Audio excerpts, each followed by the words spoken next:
মজা, কি মজা, কি মজা। নমস্কার বন্ধুরা, আমি অপর্ণা দাস আবার চলে এসেছি ছোট্ট একটা রান্নার ভিডিও নিয়ে। আজকের আমি রান্নাঘরে কি নিয়ে হাজির হয়েছি তোমাদের দেখাচ্ছি। রান্না করতে করতেই তোমাদের দেখিয়ে দিচ্ছি। এখানে আমি পাতলা পাতলা করে আলু কেটে নিয়েছি, বেগুনও পাতলা পাতলা করে কেটে নিয়েছি।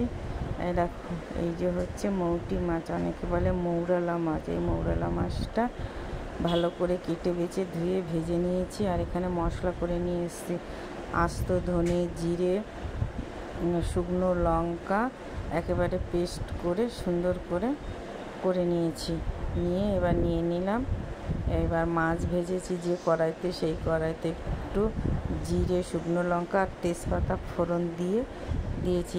এবার নাড়িয়ে চাড়িয়ে আলু কেটে রেখেছিলাম, সেই আলু দিয়ে একটু অল্প করে নাড়িয়ে চাড়িয়ে ভেজে নেব। আলুটা একটু ভাজা হয়ে গেলে এবার কেটে রেখেছিলাম বেগুন, সেই বেগুনও দিয়ে দেবো। এবার আস্তে আস্তে করে ভেজে নেব, অল্প হালকা করেই ভাজবো। এবার ভেজে এতে পরিমাণ মতন লবণ দিয়ে দেব, আর দিয়ে দেব হলুদের গুঁড়ো। যেহেতু আমি মশলাটা করে নিয়েছি, এখানে ধনে, জিরে, শুকনো লঙ্কা সব আস্ত সব জিনিস একসাথে পেস্ট করে নিয়েছি, আদা। এবার এখানটা আলু বেগুন ভাজা ভাজা হয়ে এসছে প্রায়। এবার আমি পরিমাণ মতন জল দিয়ে ঢেকে দেব। এই বেগুন রান্না করতে গেলে না আমার সেই আগের কথা খুব মনে পড়ে যায়, যখন প্রথম নতুন বিয়ে হয়ে এই বাড়িতে এসেছিলাম। এবার বেগুন যে জলে ডুবে না, সেটা আমি জানতাম না। আমার দাদা শ্বশুর বলছিল, যতক্ষণ না বেগুন ডুববে ততক্ষণ কিন্তু জল দিতে থাকবে বৌদি, বেগুন না ডোবা পর্যন্ত জল দিয়েই যাবে। সেই বেগুন রান্না করতে গেলে আমার সেই কথাটা খুব মনে পড়ে যায়। আমি 5-10 মিনিট ঢাকা দিয়ে রেখে দিয়েছিলাম।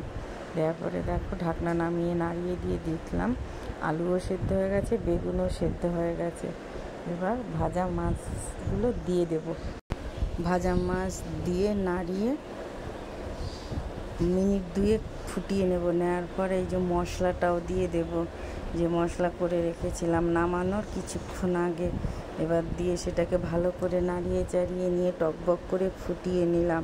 নেওয়ার পরে এবার শুকনো কাঁচা লঙ্কা দিয়ে দিচ্ছি। এই কাঁচা লঙ্কাটা যেন আমার একটা ম্যানিয়া হয়ে গেছে, তরকারিতে নামানোর আগে দেওয়া। প্রত্যেকটা তরকারিতে আমার দেওয়া চাই এই কাঁচা লঙ্কা, না দিলে আমার যেন মনে হয় যেন আমার রান্নাই সম্পূর্ণ হয়নি। কাঁচা লঙ্কা দিয়ে 1-2 মিনিট মতন ফুটিয়ে নিলাম, নামিয়ে নিলাম। আমার তৈরি হয়ে গেল মৌরালা মাছের ঝোল।